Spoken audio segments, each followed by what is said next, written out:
Padyshim që po, për arsye se mendësia është ajo e cila i prodhon veprat. Por mendësia në një farë mënyrë, se dhja bën me thonë, është relative për shkak se ndryshon edhe ndikohet. Për shembull, një brez më herët, kur theme kam për qëllë 25-30 vjet më herët, mendësia jonë kolektive ka qenë më ndryshe. Edhe atë dhe dashuria është përjetu më ndryshe. Për arsye se kemi qenë të vetëdijshëm ne edhe gjeneratat më të vjetra se ne. Po flas për një kohë kur unë kam qenë fare i ri. Ka qenë mendësia se ne e kemi një breng të përbashkët që është okupimi edhe çlirimi. Edhe të gjithë secili prej kandit vet ka vepruar në arritjen e atij synimit, asaj jetësimit të asaj aspirate. Sot që jemi të lirë, mendësia ka ndryshu. Sot kemi fillu të mos e shohim njëri tjetrin si vlla, si bashkombas. E shohim njëri tjetrin si konkurrent, madje edhe sikur ti shkon në nivelin e kësaj të konkurrencës prap do të ishte deri diku e pranueshme. Kemi filluar të armiqësohemi ndërmjet vete. Edhe kjo është skajshmërisht edhe e rrezikshme, edhe e rëndë, edhe e papranueshme.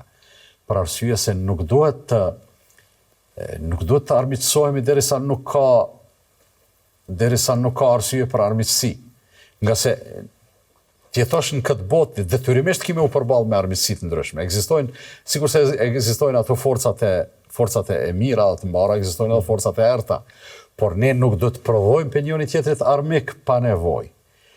Ajo që realisht në këto vitet e fundit më shqetëson shumë bujar, është pikërisht një diskurs i papranueshëm i komunikimit tonë shoqëror.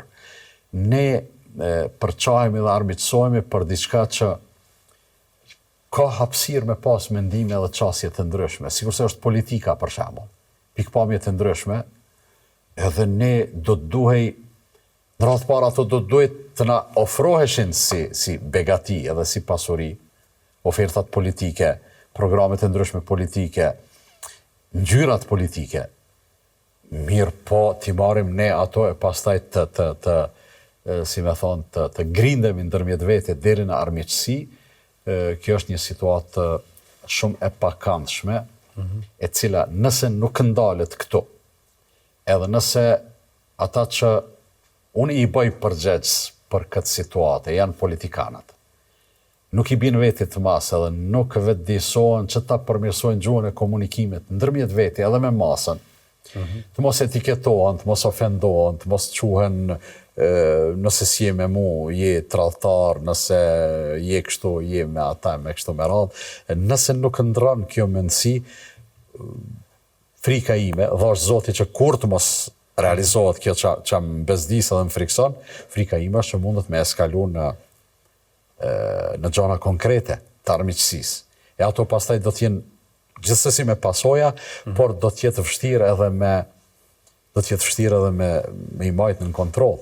Dërsa derisa është akoma kështu, mendoj se politikanët tanë duhet të pajtohen ndërmjet vete. Le të garojnë me programe, le të kritikojnë çka do të qoftë. Jo, ajo çka po thua, ajo është e parealizueshme, është e dëmshme kështu.